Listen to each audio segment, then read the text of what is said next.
Maka datanglah ibu anak-anak Zebedeus serta anak-anaknya itu kepada Yesus, lalu sujud di hadapannya untuk meminta sesuatu kepadanya. Kata Yesus, "Apa yang kau kehendaki?" Jawabnya, "Berilah perintah supaya kedua anakku ini boleh duduk kelak di dalam kerajaanmu, yang seorang di sebelah kananmu dan yang seorang lagi di sebelah kirimu." Tetapi Yesus menjawab, katanya, "Kamu tidak tahu apa yang kamu minta. Dapatkah kamu meminum cawan yang harus kuminum?" Kata mereka kepadanya, "Kami dapat." Yesus berkata kepada mereka, "Cawanku memang akan kamu minum, tetapi hal duduk di sebelah kananku atau di sebelah kiriku, aku tidak berhak memberikannya. Itu akan diberikan kepada orang-orang bagi siapa Bapakku telah menyediakannya." Mendengar itu, marahlah ke-10 murid yang lain kepada kedua saudara itu. Tetapi Yesus memanggil mereka, lalu berkata, "Kamu tahu bahwa pemerintah-pemerintah bangsa-bangsa memerintah rakyatnya dengan tangan besi dan pembesar-pembesar menjalankan kuasanya dengan keras atas mereka. Tidaklah demikian di antara kamu. Barang siapa ingin menjadi besar di antara kamu, hendaklah ia menjadi pelayanmu. Dan barang siapa ingin menjadi terkemuka di antara kamu, hendaklah ia menjadi hambamu. Sama seperti Anak Manusia datang, bukan untuk dilayani, melainkan untuk melayani dan untuk memberikan nyawanya menjadi tebusan bagi banyak orang." Saudara-saudariku yang terkasih di dalam Kristus Yesus, hari ini tanggal 25 Juli adalah Pesta Rasul Santo Yakobus. Mungkin kita bertanya, Rasul Yakobus yang mana? Soalnya ada 2 rasul yang bernama Yakobus. Yang kita pestakan hari ini bukanlah Yakobus Alfeus, melainkan Yakobus, saudara Rasul Yohanes, anak dari Zebedeus. Dia inilah yang hadir bersama dengan Petrus dan Yohanes menyaksikan kemuliaan Yesus di Gunung Tabor dan menyaksikan perjuangan batin Yesus di Taman Getsemane. Awal mula tentang bagaimana Yakobus menjadi murid Yesus sendiri tercatat dalam Injil Matius. Saat itu Yakobus sedang membereskan jala di dalam perahu bersama ayahnya dan saudaranya Yohanes. Yesus mendatangi mereka dan meminta mereka untuk mengikutinya. Karakter Yakobus sendiri digambarkan sebagai murid yang cukup emosional, sama seperti Simon Petrus. Tidak heran Yesus menjulukinya dan juga saudaranya Yohanes dengan nama Boanerges, yang artinya anak-anak guru. Mungkin karena mereka memiliki sifat yang suka meledak-ledak, tidak disiplin, dan sering salah arah. Kita ingat kedua bersaudara itu mengatakan dalam Lukas bab 9 ayat 54 begini, "Tuhan, apakah Engkau mau supaya kami menyuruh api turun dari langit untuk membinasakan mereka?" Sama seperti Yohanes saudaranya, Yakobus ini juga seorang yang ambisius. Hal itu nampak dari bacaan Injil hari ini. Yakobus menyangka dengan menjadi pengikut Yesus dia akan menjadi orang besar dan termasyur. Ia mengimpikan Yesus menjadi raja, dan dia nanti bisa menjadi tangan kanan atau tangan kiri Yesus. Dalam arti menjadi orang kepercayaan Yesus. Ini tampak jelas ketika dengan bantuan ibunya yang datang kepada Yesus meminta posisi utama itu bagi kedua anaknya, Yakobus dan Yohanes.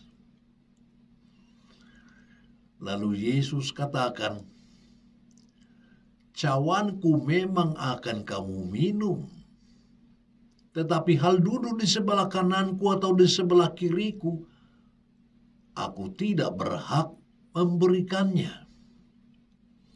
Itu akan diberikan kepada orang-orang bagi siapa Bapakku telah menyediakannya." Harapan Yakobus dan Yohanes untuk menjadi besar, menjadi pemimpin seperti yang mereka bayangkan itu, ternyata sirna dengan jawaban Yesus itu. Bahkan Yesus meluruskan pandangan mereka mengenai arti sebenarnya menjadi pemimpin bagi kerajaan Allah. Yesus mengajarkan sebuah hal penting yang tidak pernah ada dalam teori kepemimpinan. Itulah kepemimpinan yang melayani. Maka Yesus melanjutkan, "Barang siapa ingin menjadi besar di antara kamu, hendaklah dia menjadi pelayanmu. Dan barang siapa ingin menjadi yang terkemuka di antara kamu, hendaklah dia menjadi hambamu. Sama seperti Anak Manusia datang bukan untuk dilayani, melainkan untuk melayani dan untuk memberikan nyawanya menjadi tebusan bagi banyak orang."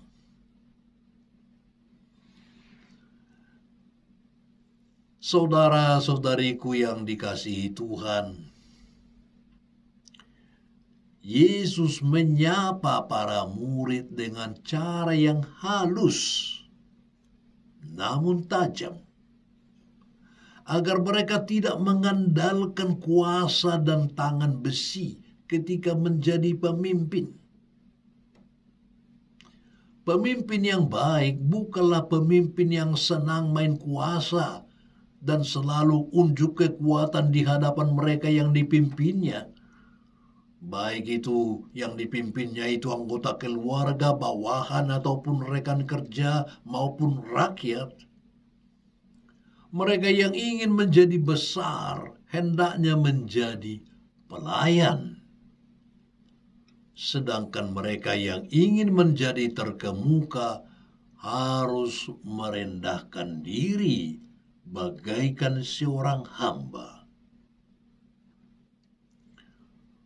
Pemimpin dengan hati yang seperti itu tidak hadir dengan kekuasaan, tetapi dalam tindakan yang saling menghormati, saling melayani. Inilah tipe pemimpin ideal yang harus kita perjuangkan. Sudah bukan zamannya lagi pemimpin menjadi bos yang ditakuti anak buahnya. Pemimpin yang memiliki hati seperti hamba justru merupakan pemimpin yang besar. Saudara-saudariku yang dikasihi Tuhan, pada akhir hidupnya, Rasul Yakobus menepati janjinya dengan meminum cawan kemartiran. Setelah Santo Stefanus, dia menjadi martir kedua dalam gereja kita. Dan dari antara ke-12 rasul, dialah yang pertama menjadi martir. Dia dihukum mati sekitar tahun 44 Masehi di zaman pemerintahan Raja Herodes Agripa I dari Judea. Kematian Yakobus melalui hukuman pancung yang harus diterimanya menjadi bukti bukti kesanggupannya untuk meminum cawan penderitaan. Ia adalah rasul yang teguh imannya. Memang saudara-saudari, semuanya berawal dari ketidakmengertiannya terhadap perkataan Yesus. Namun pada akhirnya, dia mengalahkan keinginan duniawinya dan menyerahkan kelemahannya kepada Yesus, sehingga dia dapat menjadi pelayan Tuhan yang sangat setia. Cinta dan kesetiaan Yakobus diganjari dengan mahkota kemartiran. God bless you.